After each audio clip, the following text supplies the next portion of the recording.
Hello everyone, this is Dr. Mamta Rathi. I welcome you all on my YouTube channel Dr. Mamta's Educational Plex.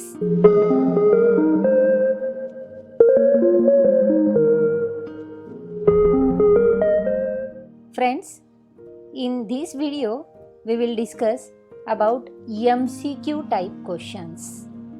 Yes friends, this is a series of our video in which we will discuss MCQ type question of our financial accounting. अब जैसे कि हमें पता है lockdown के बाद हमारी exams होने वाली है और हमारी एग्ज़ाम का पैटर्न भी बदल चुका है, तो इन सारी एग्ज़ाम्स को और इस बदलते पैटर्न को हमें फेस करना है और उसके लिए हमें प्रिपेयर होना है। तो मैं आप सभी के सामने रख रही हूँ 240 plus questions with their answers financial accounting के। तो इन सारी क्वेश्चंस को अगर आप पढ़ेंगे तो आप एग्ज़ाम के लिए बहुत अच्छी तरह से प्रिपेयर हो सकते हैं। तो चलिए हमारी फिनेंशियल अकाउंटिंग की पहली सीरीज़ में हम लोग हमारे MCQ टाइप क्वेश्चन को सॉल्व करते हैं। So first question, liability side of balance sheet comprises. Liability side जो बैलेंस शीट की होती है उसमें कौन सी चीज़ आती है? Capital and reserve, long term liabilities, current liabilities, all of the above. अब जैसे कि हमें पता है कि बैलेंस शीट में टू साइड्स होती है, लायबिलिटी साइड और asset side.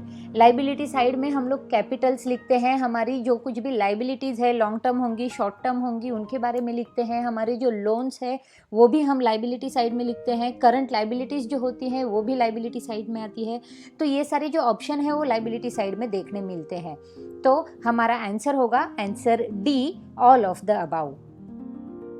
Next, balance sheet of a firm indicates which of the following. Firm की बैलेंस शीट नीचे को दिए हुए ऑप्शन में से कौन सा इंडिकेशन देती है या क्या इंडिकेट करती है?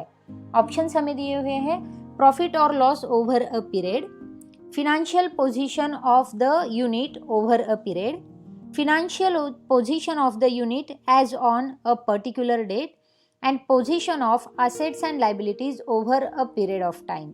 अब किसी भी फर्म की जो बैलेंस शीट होती है वो बैलेंस शीट क्या इंडिकेट करती है? तो हमारी जो बैलेंस शीट होती है वो हमारी कंपनी की फिनेंशियल पोजीशन का, हमें जिस डेट तक वो चल रही है इंस्टीट्यूशन या ऑर्गेनाइजेशन उस डेट तक का हिसाब देती है।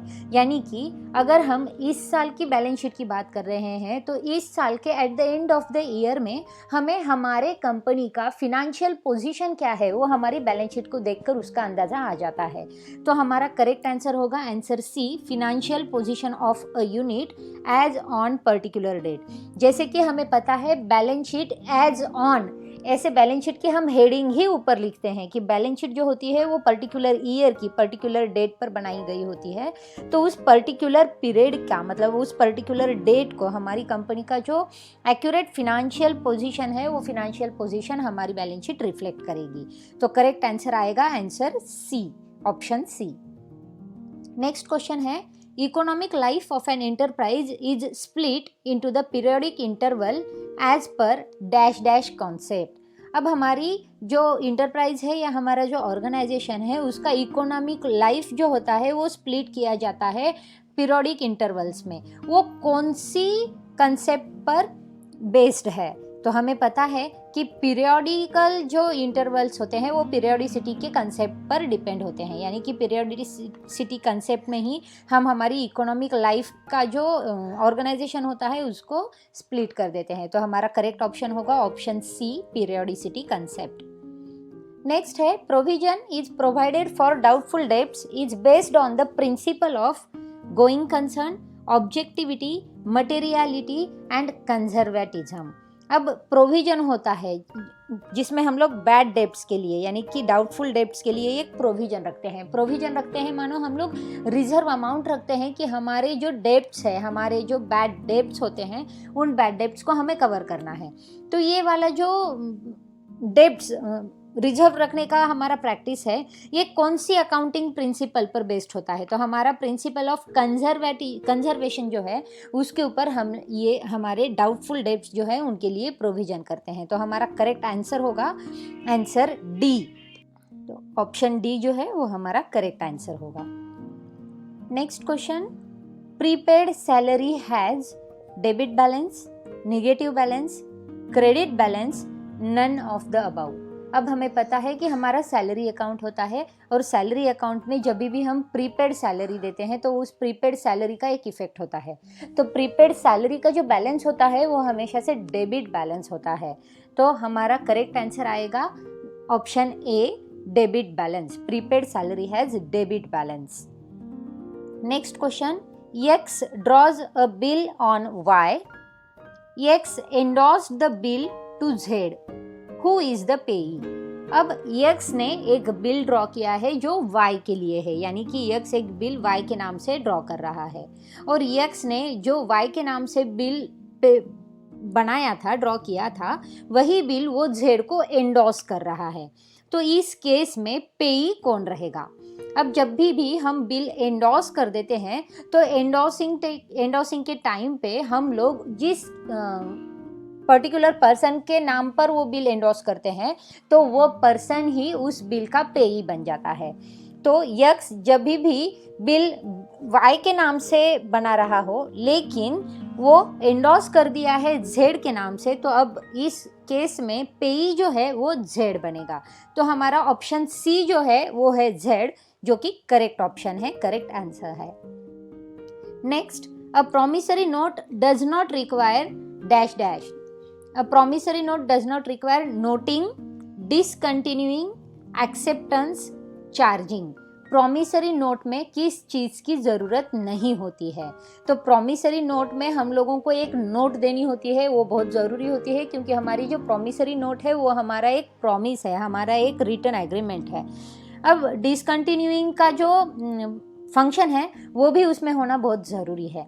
एक्सेप्टेंस जो है वो प्रॉमिसरी नोट में देखा नहीं जाता है, यानी कि प्रॉमिसरी नोट में उसकी रिक्वायरमेंट नहीं होती है। और जो चार्ज है वो चार्ज भी प्रॉमिसरी नोट में देखने मिलता है। तो हमारी इन ऑप्शंस में से जो सी ऑप्शन है वो एक्सेप्टेंस, वो प्रॉमिसरी नोट रिक्वायर्ड नहीं है प्रॉमिसरी नोट में, तो हमारा करेक्ट आंसर आएगा ऑप्शन सी। नेक्स्ट क्वेश्चन है, when money is withdrawn from the bank will dash the account of customer। अब जब बैंक में से हम लोग मनी विड्रॉ कर देते हैं तो बैंक कस्टमर के अकाउंट को क्या करती है, कस्टमर के अकाउंट को क्या इफेक्ट होता है उससे? तो ऑप्शन है हमारे पास credit, debit and credit, debit, none of the above. तो दोस्तों ये बहुत ही आसान क्वेश्चन है जिसमें कि हमें पता है हमारी बैंक से अगर हम कोई अमाउंट विड्रॉ कर देते हैं तो हमारे बैंक हमारी अकाउंट को डेबिट कर देती है, क्योंकि हमारी बैंक अकाउंट में से कुछ मनी बाहर जाने वाला है। अब जैसे कि हम कोई अमाउंट पे कर देते हैं या फिर हमारी बैंक में डिपॉजिट कर देते हैं तो वही बैलेंस हमारी बैंक अकाउंट में क्रेडिट दिखाई देगा, यानी कि जैसे भी हम पैसे जमा कर देते हैं तो वो जमा राशि जो है वो क्रेडिट हो जाएंगी और जैसे ही वो पैसे हम निकाल देते हैं यानी कि विड्रॉ कर देते हैं तो वो जो अमाउंट है, वो जो राशि है वो डेबिट हो जाएगी। तो हमारा करेक्ट आंसर होगा ऑप्शन सी।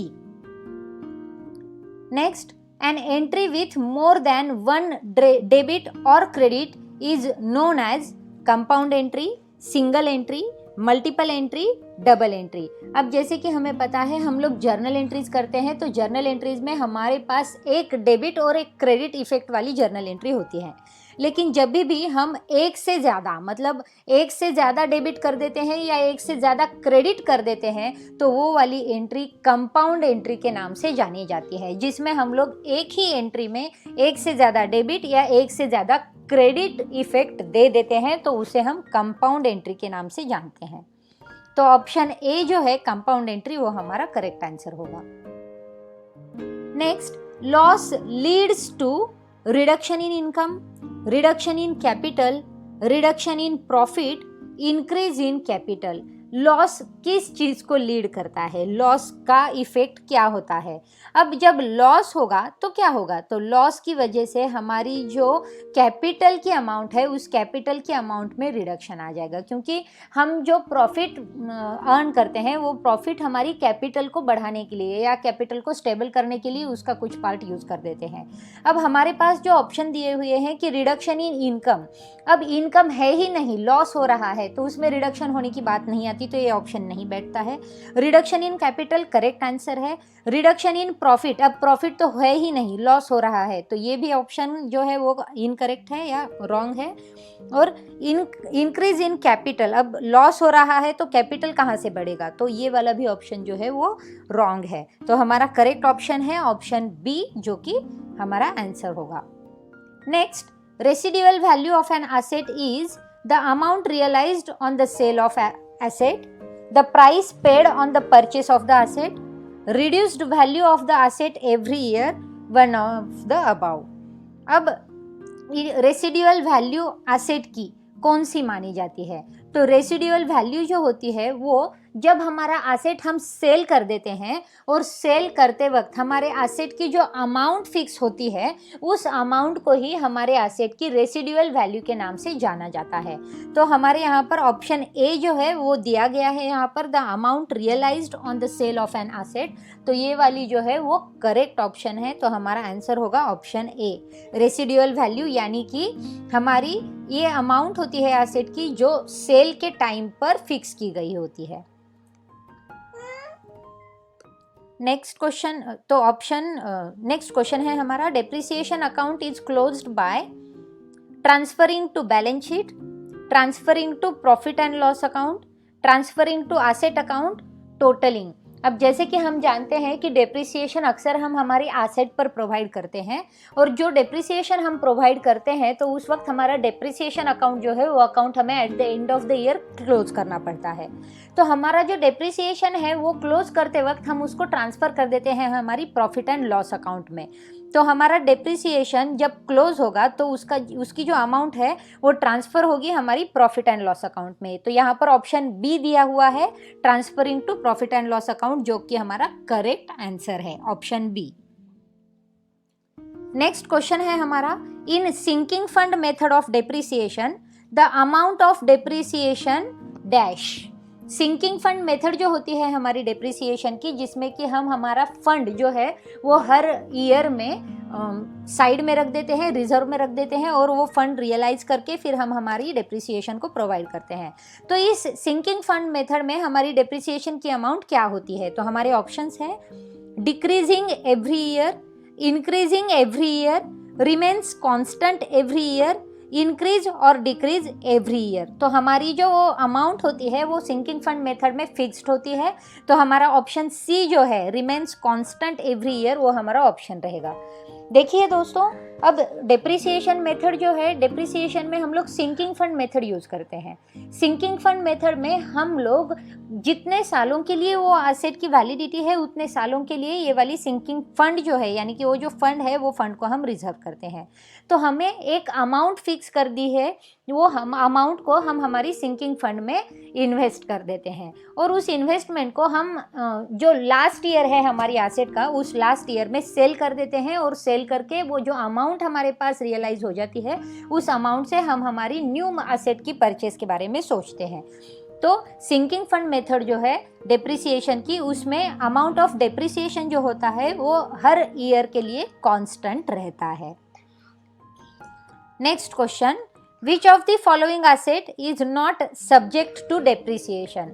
अब नीचे दिए गए हुए कौन से एसेट पर डेप्रिसिएशन प्रोवाइड नहीं करते हैं, plant and machinery, land, loose tools, furniture. तो हमें पता है कि जो फिक्स्ड एसेट्स होते हैं उन फिक्स्ड एसेट पर हम हमारे डेप्रिसिएशन को प्रोवाइड कर, तो इनमें से फर्नीचर जो है वो नॉट सब्जेक्ट टू डेप्रिसिएशन में आता है, क्योंकि plant and machinery, land, loose tools fixed asset पर जो है वो हम लोग डेप्रिसिएशन देते हैं। तो हमारा ऑप्शन डी जो है वो ऑप्शन डी हमारा आंसर होगा।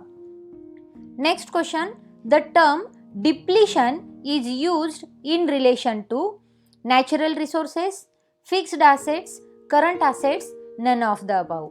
अब अकाउंटेंसी में टर्म डिप्लीशन हमें यूज करने मिलती है, तो ये डिप्लीशन जो टर्म है वो हम नेचुरल रिसोर्सेज के लिए यूज करते हैं। तो हमारे ऑप्शन में ए ऑप्शन है वो करेक्ट ऑप्शन है, तो हमारा आंसर होगा natural resources.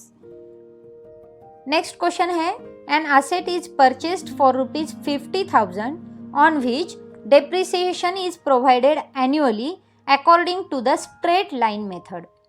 The useful life is 10 years and the scrap value is 10,000. The rate of depreciation is. अब देखिए ये डेप्रिसिएशन का फॉर्मूला हमें यहाँ पर बनाना पड़ेगा। यहाँ पर हमें कहा गया है कि हम लोगों ने एक एसेट परचेस किया है जिसकी अमाउंट है 50,000। अब 50,000 का एसेट है, इस एसेट पर हमें स्ट्रेट लाइन मेथड से डेप्रिसिएशन देना है। स्ट्रेट लाइन मेथड यानी कि फिक्स्ड इंस्टॉलमेंट मेथड, यानी कि हमारी डेप्रिसिएशन की जो अमाउंट होगी वो हर साल के लिए फिक्स्ड होगी।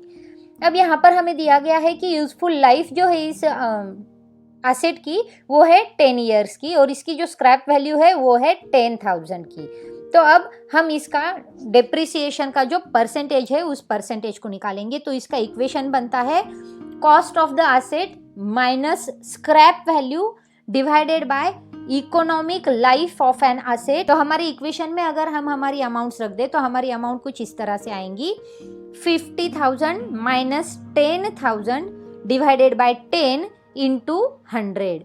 तो हमारा इक्वेशन अब सॉल्व करेंगे तो वो इस तरह से आएगा 40,000 डिवाइडेड बाय 10। तो अब हमारा जो करेक्ट आंसर आएगा वो होगा 8%, यानी कि 8% जो हमारा आंसर आएगा वो 8% हमारा डेप्रिसिएशन का रेट होगा। तो 8% रेट से हम हमारा डेप्रिसिएशन जो है वो प्रोवाइड करते हैं। दोस्तों इसे हम फिर से एक बार समझ के लेते हैं। अभी हमने जो कैलकुलेशन किया है वो अमाउंट ऑफ डेप्रिसिएशन का किया है। अब इसके ऊपर से हमारा परसेंटेज कैसे निकलता है इसके बारे में मैं फिर से आपको बताती हूँ। अब जैसे कि हमें यहाँ पर एसेट की कॉस्ट प्राइस दी गई थी, स्क्रैप वैल्यू दी गई थी और एस्टिमेटेड लाइफ भी दिया गया था। तो उसके ऊपर से हम लोगों ने जो अमाउंट निकाली है वो है अमाउंट ऑफ डेप्रिसिएशन। तो फॉर्मूला हमारा कुछ इस तरह से बनता था cost price minus scrap value divided by estimated life. 50,000 minus 10,000 divided by 10 is equal to 4,000 rupees. तो ये 4,000 जो है वो हमारा एनुअल डेप्रिसिएशन आएगा, यानी कि हर साल हमें 4,000 का डेप्रिसिएशन देना है।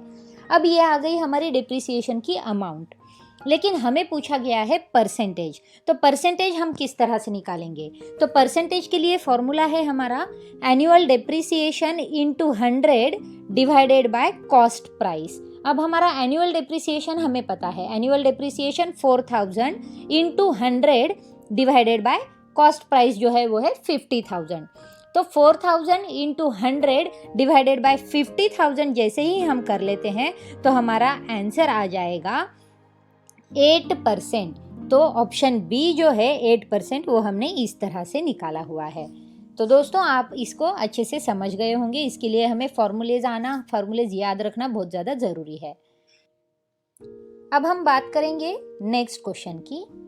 अब हमारा नेक्स्ट क्वेश्चन है सीक्रेट रिजर्व में रिजल्ट बाय। सीक्रेट रिजर्व क्या चीज़ रिजल्ट करता है या फिर क्या इम्पैक्ट लाता है?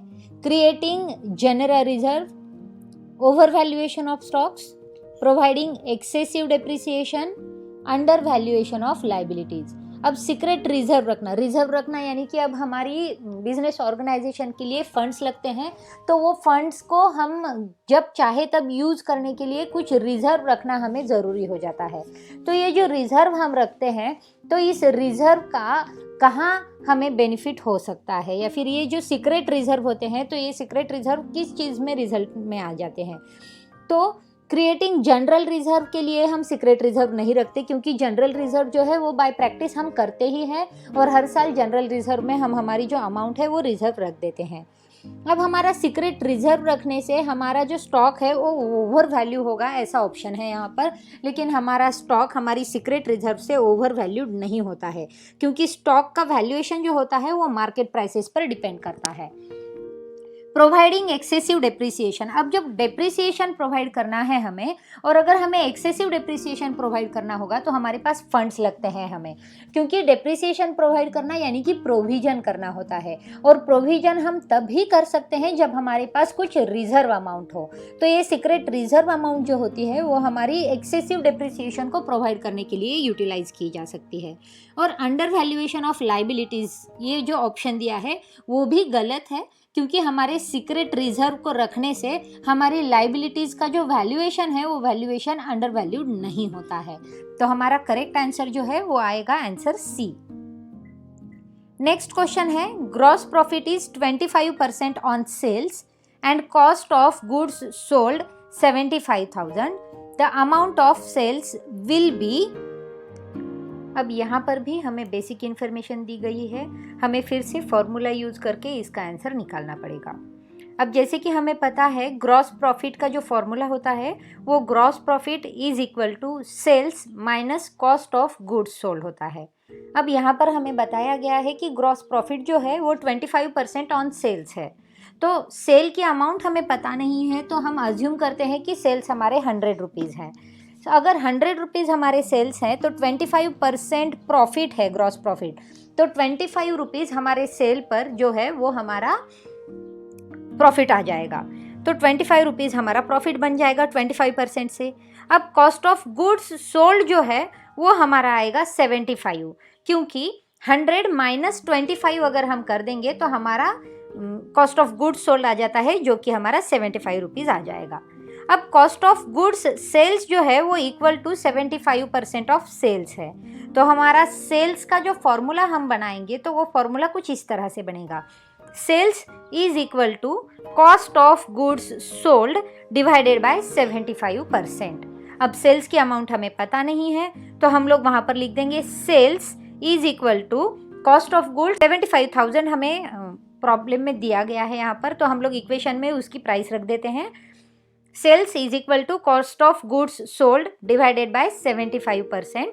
कॉस्ट ऑफ गुड्स सोल्ड है 75,000 डिवाइडेड बाय 75% आएगा, तो 75% जो आएगा वो 75 डिवाइडेड बाय 100 आएगा, जिसे हमें फिर से उल्टा कर देना है, तो 75,000 डिवाइडेड बाय 75 इंटू 100 आ जाएगा।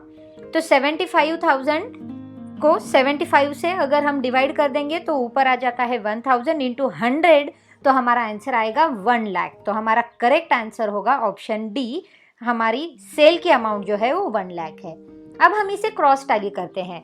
अब हमारी सेल की अमाउंट अगर 1 लाख है तो हम लोग फिर से हमारी ग्रॉस प्रॉफिट का जो है वो फॉर्मूला यूज करके देखते हैं। Gross profit is equal to cost of goods sales minus cost of goods sold. अब सेल्स की अमाउंट हमारी है 1 lakh minus cost of goods sold की अमाउंट है 75,000, आंसर आता है 25,000।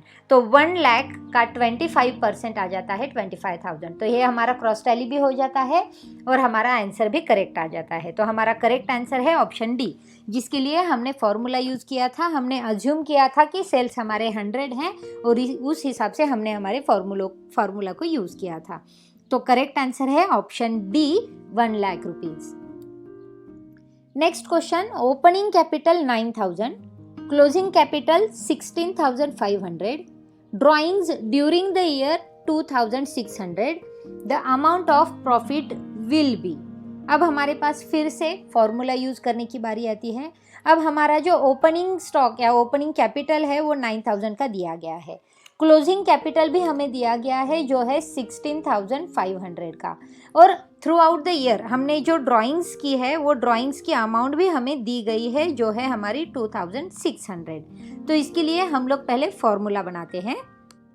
जब भी हमारे पास ओपनिंग और क्लोजिंग कैपिटल दिए होते हैं और उसके ऊपर से हमें प्रॉफिट निकालना होता है, तो हमारा फॉर्मूला बनता है profit is equal to closing capital plus, या फिर हम इसे क्लोजिंग बैलेंस के नाम से जानेंगे, closing balance plus drawings minus opening balance.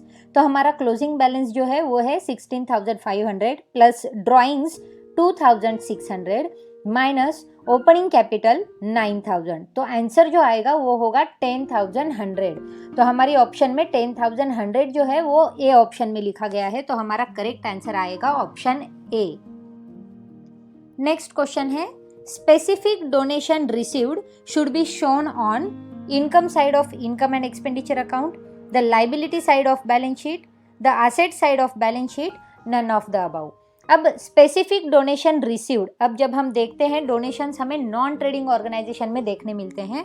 Donations जो होते हैं वो डोनेशंस से हमारी जो ऑर्गेनाइजेशन है उस ऑर्गेनाइजेशन को हेल्प मिलती है, या फिर वो ऑर्गेनाइजेशन के जो फंड्स है वो फंड्स जनरेट होते हैं। तो अब स्पेसिफिक डोनेशन अगर नाम दिया है तो वो स्पेसिफिक डोनेशन जो होता है वो स्पेसिफिक पर्पज़ के लिए ही यूज़ किया जाता है, यानी कि वो जो डोनेशन अमाउंट है वो किसी जनरल पर्पज़ के लिए आप यूज़ नहीं कर सकते, यानी कि वो डोनेशन की जो अमाउंट है वो आपको रिजर्व रखनी पड़ेगी। जब वो स्पेसिफिक काम आएगा, जब वो स्पेसिफिक टाइम आएगा, तभी वो अमाउंट आपको यूज़ करनी है। तो हमारी ये जो स्पेसिफिक डोनेशन की अमाउंट होती है वो हमें लाइबिलिटी साइड को दिखानी होती है। हमारी लाइबिलिटी साइड में हम डोनेशंस लिख देते हैं। तो यहाँ पर इनकम साइड में डोनेशंस नहीं आते हैं, तो वो ऑप्शन गलत है। Liability side of balance sheet correct answer है। एसेट साइड में बैलेंस शीट के भी हम डोनेशन नहीं लिखते हैं, तो हमारा करेक्ट आंसर आएगा ऑप्शन बी।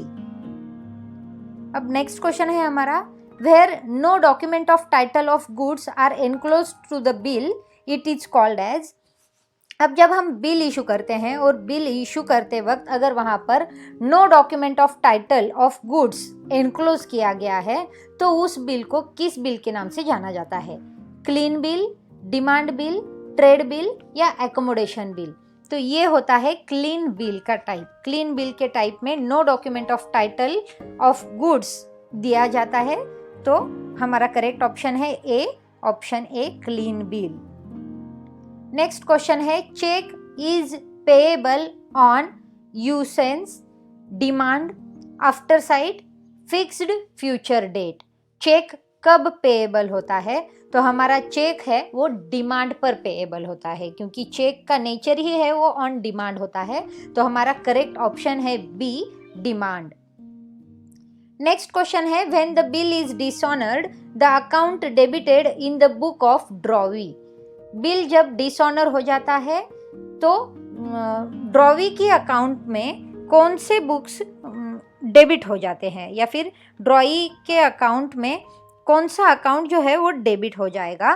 तो ऑप्शन है acceptors account, creditors account, bills payable account, none of the above. अब जैसे कि हमें पता है कि हमने बिल दिया था और बिल डिसऑनर हो गया है, तो बिल डिसऑनर होने के बाद ड्रॉई के बुक्स में हमारा बिल्स पेएबल अकाउंट जो है वो डेबिट हो जाएगा। यानी कि in the books of drawee अगर बिल डिसऑनर होता है तो वो बिल्स पेएबल अकाउंट को डेबिट कर देता है। तो करेक्ट ऑप्शन है bills payable account, option C. Next question है, a bank on home a check is drawn by a customer is collecting bank, issuing bank, accepting bank, paying bank। अब customer ने एक bank पर ही check draw कर दिया है, यानी कि बैंक के नाम से ही चेक ड्रॉ कर दिया है, तो उस बैंक को क्या कहेंगे? तो उस बैंक को हम पेइंग बैंक कहेंगे, क्योंकि जिस बैंक के नाम पर चेक ड्रॉ किया गया है वो बैंक आपको पे करेगी। तो ऑप्शन डी जो होगा वो होगा आपका correct answer, paying bank, option D. Next question, the book in which all accounts are maintained is known as ledger, cash book, journal, purchase book. ये कौन सा बुक होता है अकाउंटिंग सिस्टम में जिसमें सभी के सभी अकाउंट जो है वो मेंटेन किए जाते हैं? तो हमारा आंसर है लेजर बुक्स। लेजर बुक्स में हमारे सभी अकाउंट्स को हम देखते हैं और सभी अकाउंट्स को हम मेंटेन करके रखते हैं। तो हमारा ऑप्शन ए जो है वो होगा हमारा correct answer. Under double account system profit is disclosed in net revenue account, capital account, revenue account, receipt and expenditure on capital account. अब हमारा जो डबल अकाउंट सिस्टम होता है उसमें जो प्रॉफिट है वो डिस्क्लोज होता है रेवेन्यू अकाउंट में, क्योंकि double entry system, double account system में प्रॉफिट जो होता है वो रेवेन्यू अकाउंट में देखा जाता है। तो हमारा करेक्ट ऑप्शन होगा ऑप्शन सी। नेक्स्ट है, प्रॉफिट और loss on voyage account is transferred to profit and loss account of shipping company, balance sheet, trial balance, none of these. तो प्रॉफिट एंड लॉस अकाउंट जो होता है voyage account में वो transfer होता है प्रॉफिट एंड लॉस अकाउंट में। Generally हमारा जो प्रॉफिट या लॉस जो कुछ भी होता है वो हम प्रॉफिट एंड लॉस अकाउंट में ट्रांसफर कर देते हैं। तो शिपिंग कंपनी में भी प्रॉफिट एंड लॉस अकाउंट में उसे ट्रांसफर किया जाता है वोएज अकाउंट में। तो हमारा करेक्ट आंसर आएगा ऑप्शन ए। नेक्स्ट क्वेश्चन है, bad debts return of previously if recovered subsequently then these bad debts will be credited to profit and loss account, debited to profit and loss account, credited to bad debts recovered account and credited to debtors account। देखिए bad debts जो होते हैं वो हमारा एक provision होता है।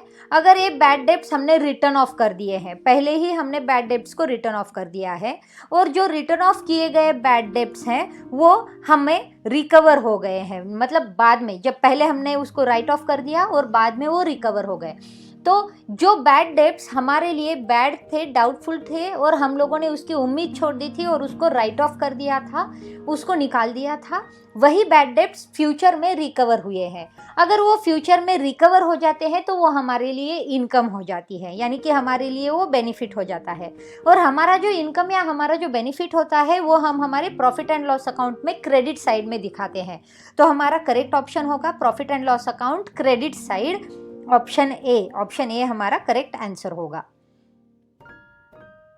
Next question है, the balance of suspense account will shown in profit and loss account debit side, balance sheet, trial balance, income and expenditure account. अब सस्पेंस अकाउंट जब भी हम खोलते हैं तो उसका जो बैलेंस होता है वो जो बैलेंस है वो हम बैलेंस शीट में दिखाते हैं। तो प्रॉफिट एंड लॉस अकाउंट में उस सस्पेंस अकाउंट को हम नहीं दिखाते हैं, ट्रायल बैलेंस में भी नहीं दिखाते हैं, इनकम एंड एक्सपेंडिचर अकाउंट में भी उसे नहीं लाते हैं। तो सस्पेंस अकाउंट हम लिखते हैं हमारी बैलेंस शीट में। तो हमारा करेक्ट ऑप्शन है ऑप्शन बी। नेक्स्ट क्वेश्चन है, which of the following errors will not affect the trial balance. अब कौन सा एरर है जो ट्रायल बैलेंस की अमाउंट को अफेक्ट नहीं करता है? Wrong balancing of account, wrong totalling of an account, writing an amount in wrong account but on the correct side, none of the account. अब हमें पता है कि रेक्टिफिकेशन ऑफ एरर्स में हम लोग इस चीज़ को देखते हैं। अब रेक्टिफिकेशन ऑफ एरर्स में अगर हम देखें कि एक एक ऑप्शन के बारे में हम लोग डिस्कस करते हैं। Wrong balancing of an account, अगर अकाउंट के बैलेंसेस रॉन्ग लिखे गए तो अकाउंट का बैलेंस जो है वो इनकरेक्ट आएगा और ट्रायल बैलेंस में जब हम टोटल करेंगे तो वहाँ पर कुछ फ़र्क ध्यान में आ जाएगा। रॉन्ग टोटलिंग ऑफ अकाउंट, अगर अकाउंट्स की टोटल में फ़र्क पड़ता है तो वो टोटल का जो फ़र्क है वो ट्रायल बैलेंस में फिर से मैच नहीं होगा, तो वहाँ पर भी ये बात नहीं चलेगी। तो ये ऑप्शन भी करेक्ट नहीं है। अब नेक्स्ट ऑप्शन जो है वो है writing an amount in wrong account but on correct side. अब एक अमाउंट जो है वो हमने दूसरे अकाउंट में लिख दी है लेकिन करेक्ट साइड में उसका इफेक्ट दिया गया है, यानी मानो सैलरी अकाउंट में क्रेडिट साइड में हमें 5,000 रुपये लिखने थे, वो अमाउंट हम लोगों ने रेंट अकाउंट में लिख दी क्रेडिट साइड में ही 5,000 रुपये। तो हमारी जो ट्रायल बैलेंस है वो ट्रायल बैलेंस की क्रेडिट साइड की अमाउंट जो है वो करेक्ट रहेगी और डेबिट साइड की अमाउंट जो है वो भी करेक्ट रहेगी। तो वहाँ पर ट्रायल बैलेंस की अमाउंट में कोई भी फर्क ध्यान में नहीं आएगा, क्योंकि ये जो 5,000 रुपये है वो सैलरी अकाउंट को क्रेडिट होने थे जो रेंट अकाउंट को क्रेडिट किए गए हैं। तो ट्रायल बैलेंस के हिसाब से अमाउंट में तो कोई चेंज नहीं आएगा, तो अमाउंट नहीं बदलेगी। तो ये वाला जो है वो करेक्ट ऑप्शन है। तो option C, writing an amount in wrong account but on the correct side, ये इससे हमारी ट्रायल बैलेंस को कुछ भी फर्क नहीं पड़ेगा। तो करेक्ट ऑप्शन है ऑप्शन सी। नेक्स्ट है, amount spent to put second hand machinery in working condition is revenue expenditure, deferred revenue expenditure, capital expenditure, none of the above. अब हम सेकेंड हैंड मशीनरी जो है जो वर्किंग कंडीशन में है उसे परचेस कर रहे हैं। अब ये एक एसेट परचेस करने वाली बात है, तो ये जो है कैपिटल एक्सपेंडिचर होता है। जब भी हम कोई एसेट परचेस करते हैं तो उसे कैपिटल एक्सपेंडिचर माना जाता है। तो ऑप्शन सी जो है वो हमारा करेक्ट आंसर होगा। नेक्स्ट क्वेश्चन है, a liability which arises only on the happening of A uncertain event. Uncertain event जब भी हमारे पास आएंगे तभी कोई लाइबिलिटी अराइज करती है, तो उस लाइबिलिटी को हम कॉन्टिंजेंट लाइबिलिटी के नाम से जाना जाता है। कॉन्टिंजेंट लाइबिलिटी उसी को कहा जाता है जब अनसर्टेन, यानी कि जो चीज़ हम सोच नहीं रहे हैं उसके बारे में, या फिर जिस चीज़ का हमारे पास कोई आइडिया नहीं था, तो अगर वो चीज़ हो जाती है, वो चीज़ अगर हैपन हो जाती है हमारे पास, तो उस चीज़ को हम कॉन्टिंजेंट लाइबिलिटी के थ्रू देखते हैं। तो हमारा ऑप्शन डी जो है वो करेक्ट आंसर है, कॉन्टिंजेंट लाइबिलिटी। नेक्स्ट क्वेश्चन है, expenses which remains unpaid at the end of accounting period, उसे क्या कहा जाता है? अब जो अकाउंटिंग पीरियड के एंड में कुछ एक्सपेंसेस होते हैं जो अनपेड होते हैं, जिन्हें हमें पेड करना बाकी होता है, उन एक्सपेंसेस को हम आउटस्टैंडिंग कहते हैं। अनपेड एक्सपेंसेस का ही दूसरा नाम है आउटस्टैंडिंग एक्सपेंसेस। तो ऑप्शन ए जो है वो करेक्ट आंसर है। Next, a customers cheque returned dishonoured is recorded in. अब कस्टमर का जो चेक रिटर्न है वो डिसऑनर हो गया है, तो वो कहाँ रिकॉर्ड किया जाता है? तो वो रिकॉर्ड किया जाता है हमारी कैश बुक में, क्योंकि चेक है तो चेक की अमाउंट जो आएगी वो हमारी कैश बुक में आएगी। यहाँ पर परचेस रिटर्न बुक है, इसमें परचेसेस की अमाउंट आएगी। जर्नल्स है, जर्नल्स में बस एंट्री दी जाती है। सेल्स रिटर्न बुक में भी सेल्स की अमाउंट आएगी, लेकिन चेक रिटर्न जो है वो चेक रिटर्न की अमाउंट जो है वो कैश बुक में देखी जाएगी। तो हमारा करेक्ट आंसर है option B, cash book. Next question है, depreciation of an asset of ₹40,000 at the rate of 10% per annum at the end of third year is dash dash on using reducing balance method। अब यहाँ पर हमें asset की value दी गई है 40,000 rupees, rate of depreciation भी दिया गया है 10% पर एनम, और डेप्रिसिएशन की जो मेथड है वो है रिड्यूसिंग बैलेंस मेथड। और हमें पूछा गया है कि थर्ड ईयर में हमारी डेप्रिसिएशन की अमाउंट जो है वो अमाउंट कितनी होगी। अब रिड्यूसिंग बैलेंस मेथड में हमारी डेप्रिसिएशन की जो अमाउंट है वो अमाउंट कम होती जाती है। अब जैसे कि हमें पता है 40,000 रुपीज़ अमाउंट है, उसके ऊपर 10% हमें डेप्रिसिएशन देना है, तो 40,000 पर 10% अमाउंट होती है 4,000 रुपीज़। तो 4,000 रुपीज़ जो है वो हमारी फर्स्ट ईयर की अमाउंट होगी। अब फर्स्ट ईयर में ये 4,000 रुपीज़ जो है वो हम कॉस्ट प्राइस में से माइनस कर लेंगे, तो हमारी कॉस्ट प्राइस बचेगी सेकेंड ईयर में 36,000 रुपीज़। अब 36,000 रुपीज़ पर फिर से 10% हमें डेप्रिसिएशन देना है, तो 36,000 रुपीज़ पर डेप्रिसिएशन हमारा होगा 10% से 3,600 रुपीज़। अब ये जो 3,600 रुपीज़ है वो हम माइनस कर देंगे हमारी 36,000 रुपीज़ में से। तो 36,000 रुपीज़ में से 3,600 जब हम माइनस करेंगे तो अमाउंट हमारे पास बच जाती है 32,400 रुपीज़। तो ये थर्ड ईयर की हमारी अमाउंट है। अब थर्ड ईयर में 32,400 रुपीज़ पर हमें रिड्यूसिंग बैलेंस मेथड से डेप्रिसिएशन देना है। हमारा डेप्रिसिएशन का रेट है 10%, तो 10% से 32,400 पर हमारा डेप्रिसिएशन बनेगा 3,240 रुपीज़। तो हमारा जो ऑप्शन सी है वो हमारा करेक्ट ऑप्शन है, 3,240 रुपीज़। इसे बस हमें फॉर्मूले में डाला है और कैलकुलेशन करके हमने इसका आंसर निकाला है। नेक्स्ट क्वेश्चन है, the information for the preparation of receipt and payment account is taken from. अब रिसीट एंड पेमेंट अकाउंट के लिए जो इन्फॉर्मेशन हम लेते हैं वो इन्फॉर्मेशन कहाँ से ली जाती है? तो वो जो इन्फॉर्मेशन है, अब जनरली हम देखते हैं कि रिसीट एंड पेमेंट अकाउंट जो है वो नॉन ट्रेडिंग कंसर्न में बनाया जाता है, और ये सारी अमाउंट जो है वो कैश बुक से ली जाती है, क्योंकि रिसीट एंड पेमेंट अकाउंट्स बनाने के बाद ही हम इनकम एंड एक्सपेंडिचर अकाउंट बनाते हैं और उसके बाद हम हमारी बैलेंस शीट बनाते हैं। तो इनकम एंड एक्सपेंडिचर अकाउंट तो रिसीट एंड पेमेंट अकाउंट के बाद बनेगा, बैलेंस शीट भी उसके बाद बनेगा। कैश बुक सही आंसर है, क्योंकि कैश बुक से ही हम ये सारी इन्फॉर्मेशन लेते हैं और रिसीट एंड पेमेंट अकाउंट बनाते हैं। Cash book and balance sheet ये दोनों भी ऑप्शन जो है वो गलत है, तो हमारा करेक्ट ऑप्शन होगा option C, cash book. Now let us proceed with our next question.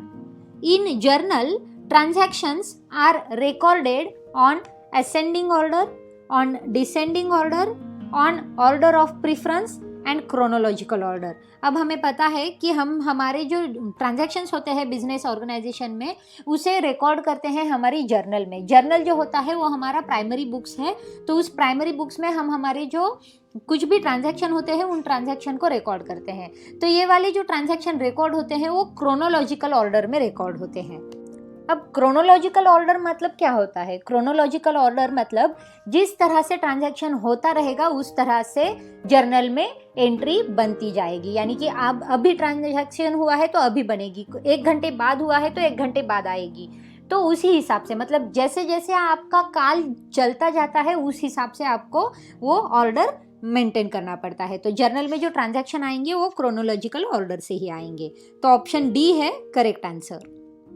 Next question, drawing account is personal account, nominal account, real account, none of the above. अब ड्राइंग अकाउंट जो है वो personal account है, क्योंकि drawing account ये person अपने आप के लिए यूज करता है, तो ड्राइंग अकाउंट पर्सनल अकाउंट है।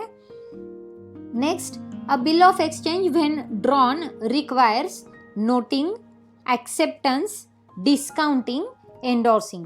बिल ऑफ एक्सचेंज में कौन सी चीज़ें ज़रूरी होती हैं जब वो ड्रॉ करते हैं हम, तो बिल ऑफ एक्सचेंज में एक्सेप्टेंस जो है वो सबसे ज़्यादा इम्पोर्टेंट होता है, क्योंकि बिल ऑफ एक्सचेंज जब होता है तो एक पर्टिकुलर पर्सन दूसरे पर्सन के नाम पर वो बिल ड्रॉ करता है, तो उसका एक्सेप्टेंस होना बहुत ज़्यादा ज़रूरी है। तो हमारा जो ऑप्शन बी है वो बी ऑप्शन करेक्ट है। Next question, X of Mumbai drawn a bill on Y of Delhi payable at USA is called as foreign bill, clean bill, inland bill, accommodation bill. अब जैसे कि हमें पता चल रहा है कि मुंबई यानी कि रेसिडेंस इन मुंबई है और वो बिल जो है वो वाई को पे किया जा रहा है दिल्ली में, जो कि पेएबल होगा यूएसए में। लेकिन मुंबई और दिल्ली हमारे ही रीजन के दो गांव हैं, तो वहाँ के बिल को हम इनलैंड बिल कहते हैं। तो ये जो वाई है वो रेसिडेंशियल पर्सन है दिल्ली का, एक्स जो है वो है मुंबई का, तो इन दोनों के बीच में अगर बिल ऑफ एक्सचेंज होता है तो वो इनलैंड बिल में ही होगा, क्योंकि दोनों भी इंडियन सिटीजन्स है। तो इसका करेक्ट आंसर है inland bill. Option C is the correct answer. तो दोस्तों ये है हमारी फर्स्ट सीरीज़ हमारी फिनेंशियल अकाउंट की। इसमें मैं कोशिश कर रही हूँ आपको एमसीक्यू टाइप के क्वेश्चंस को सॉल्व करने के लिए, और विथ एक्सप्लेनेशन मैं आपको ये सारे क्वेश्चंस बता रही हूँ, ताकि आपको इन सारे मल्टीपल चॉइस क्वेश्चंस के आंसर कैसे आए हैं, उसके पीछे क्या लॉजिक है, उसके पीछे क्या कैलकुलेशन है, क्या फॉर्मूला हम यूज़ कर रहे हैं, ये सारी चीज़ें मैं अपनी डिस्कशन में बता रही हूँ। अगर आप इस सीरीज़ को ठीक से पढ़ाई करेंगे, ठीक से देखेंगे, तो आपको इन सारी लॉजिक के बारे में, इन सारे फॉर्मूला और कैलकुलेशन के बारे में अच्छे से पता चलेगा। तो दोस्तों इन सीरीज़ को ज़्यादा से ज़्यादा देखिए और इस लॉजिक को ज़्यादा से ज़्यादा सॉल्व करने की कोशिश कीजिए, ताकि आपको आपकी एमसीक्यू टाइप जो क्वेश्चंस होते हैं फिनेंशियल अकाउंटिंग के, वो सॉल्व करने में आपको मदद मिल सके। दोस्तों ये हमारी पहली सीरीज़ है। ये फिनेंशियल अकाउंटिंग की 6 सीरीज़ लेकर मैं आपके सामने आऊँगी। फिर से मिलेंगे हम लोग हमारी नेक्स्ट सीरीज़ में। तब तक के लिए इस सीरीज़ को ठीक से देखते रहिए। फिर से एक बार ट्राई कीजिए सभी क्वेश्चंस को लॉजिकली सॉल्व करने का और विथ एक्सप्लेनेशन समझने का। मिलेंगे दूसरे सीरीज़ में, तब तक के लिए स्टडी करते रहिए। Thank you.